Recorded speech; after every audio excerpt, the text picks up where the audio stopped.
Oito la pasita, oito la pahoka, te pumano da uga, usono lanya, te pumano da uga, usono lanya.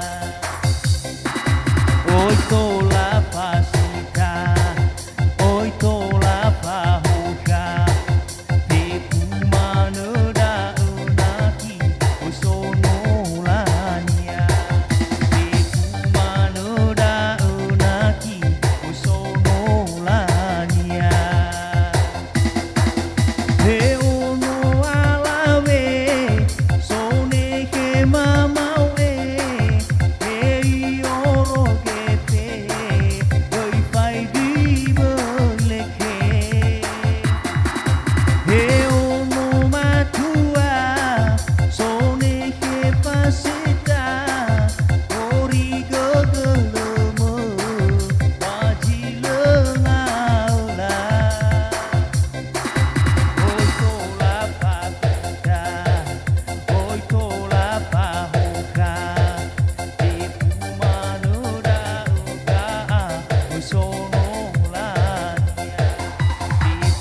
Oito la pasita, oito la pahoka, te pumano da unaki, usono lanya, te pumano da unaki, usono lanya.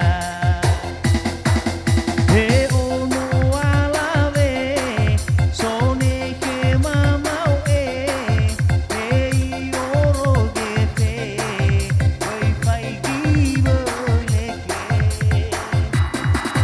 He ono matua, sone ke pasita, hori gegeleme, maji lengala.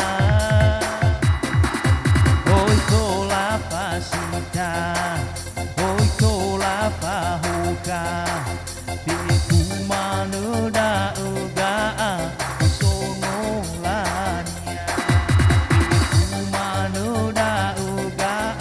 usono lanya. Oito la pasita, oito la pahoka, te pumano da unaki, usono lanya, te pumano da unaki, usono lanya. Oito